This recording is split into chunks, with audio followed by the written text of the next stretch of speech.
Welcome to the Power of Coaching, brought to you by the amazing Daring Success Team. The Power of Coaching is our weekly podcast where we review what happened in the previous day's coaching practice session, and we talk about other topics in coaching as well as what we're going to be doing next week. I am Hardy Brooklyn. I am a life coach from Brooklyn, New York, that helps people live their authentic selves. Isabel? Well, thank you, Hardy. Hello, everybody. I'm Isabel Nanin, and I'm a women's empowerment coach, and I help professional, introverted women and female entrepreneurs to turn their doubts into success. So, what about you, Stan? That's good. That's great. Thanks, Isabel. So I'm Stan. I'm from Perth, Western Australia. I'm a moving forward and goal success coach, and I help people figure out their goals and how to move through and get unstuck from everything. And this week was kind of one of my favorite topics, which was goals. So we had questions about goals, and we very successfully had some people that worked on getting the clarity in their goals and questions that we ask about goals. And I'm going to head back over to Hardy, who's going to talk to us now. So, Isabel and everybody, I want to think about what were some of the questions or some of the thought processes that went behind the guests and the attendees, discoveries and goals or use of wording and goals. I was fortunate to be with one of our coaches here, and she wanted to work on goals. Obviously, that was the theme of the session. But we realized that she knew what she wanted to do, but she didn't know who she would coach. So suddenly, it was a haha moment, the clarity to just say, okay, oh, I've got two niches then. And she was really surprised because at first she was really stuck on, okay, I know what I want to coach, but I don't know who to coach. So she got clarity. And without clarity, it's more difficult to achieve your goals.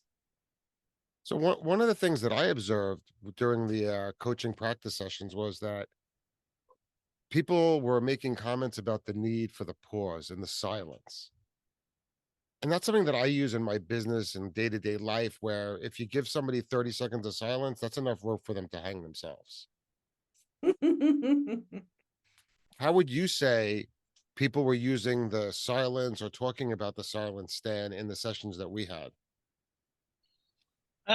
So we had both ways. Sometimes we had the silence, and sometimes we had it where the coach might have talked over the person because maybe they paused, but the pause wasn't long enough. So the other person was thinking, and then it was like, oh, there's a question coming at me. What am I doing? And I've kind of lost where I was going. So there's kind of a balance between how long you can put the pause in for and how long you need to ask the next question and whether you need to stay with the pause, because sometimes I get the best answers when I stay with the pause and just let the person kind of talk themselves into wherever we need to go. I don't have to say anything. I just say yep.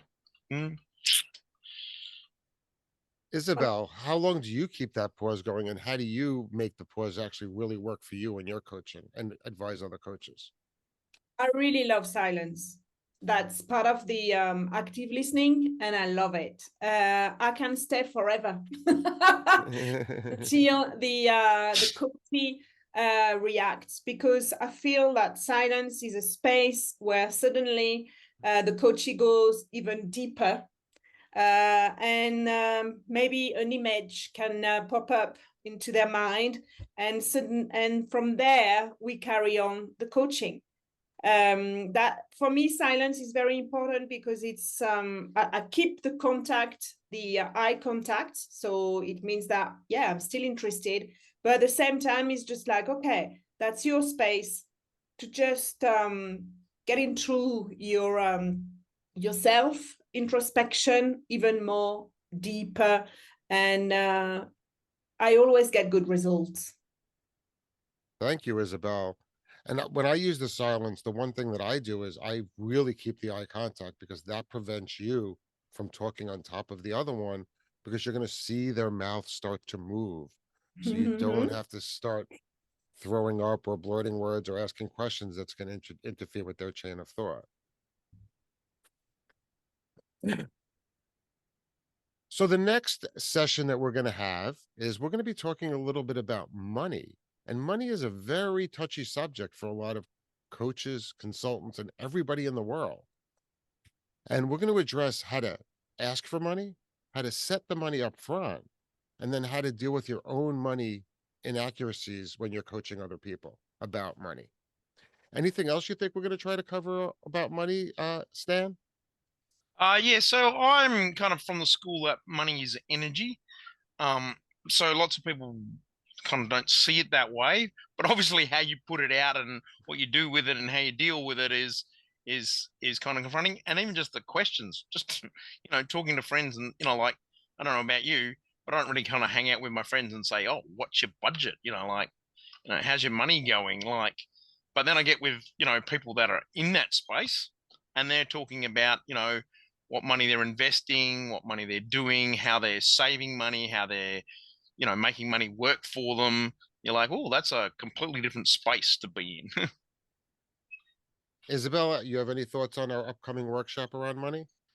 Well, I think as well is to work on the relationship we have with money. The way, and that's what Stan was saying, is okay, for me, money is energy, but not everybody thinks that way. And sometimes we've got that resistance of, or we just say money is dirty, or money doesn't grow on trees. So we need to have a look at the relationship we have. What does money mean to us? And I ask that all the time. And one of the things, at least where I live in America, is that is a very difficult conversation for people to have. Even when they're in a business negotiation, talking about money, talking about expenses, talking about how does it fit? And a lot of times it creates barriers that it doesn't need to create. So we're going to work with the coaches this week to help them ask the right questions, to have that relationship, to have that respect for money change so that the money becomes an employee of you. It works for you. So it's not something that you're afraid of, something that you can easily coach on. And please join us every Tuesday. We have our workshops on Zoom, and you can find out more about it by going to daringsuccessteam.com. Every Tuesday at 9:30 a.m. Eastern Daylight Time currently, we have our Zoom workshops. If you go to daringsuccessteam.com, the URLs in all of our backdrops, you will find out more information on how to join and be with us. Stan, do you have any tips or anything for our viewing audience? Ooh, tips. I don't know. Yeah, how you treat money is kind of the one thing that I always get to, and obviously I'm big on goals. So figure out what your goal is. Like, give me the details. Like, if you're gonna get a new car, describe the interior, the exterior, the stereo, the left lug nut. If you have to do it that way, like some people go that far. Isabel, do you have any thoughts or comments? It doesn't have to be about money. It could just be anything in general that you'd like to convey to our viewing audience. Well, just come and have a look what we do, and come and enjoy, exchange with us, coach with us, give us some tips, and I will be happy to support you in your journey. Thank you, Isabel. Thank you, Stan. And once again, I'd like to see everybody check us out at daringsuccessteam.com, where you can find out about our episodes. And you can check out this podcast from daringsuccessteam.com. Looking forward to seeing everybody Tuesday, October 10th at 9:30 a.m. Eastern Daylight Time. Thank you very much. Bye. Thank you. Bye bye. See you on Tuesday.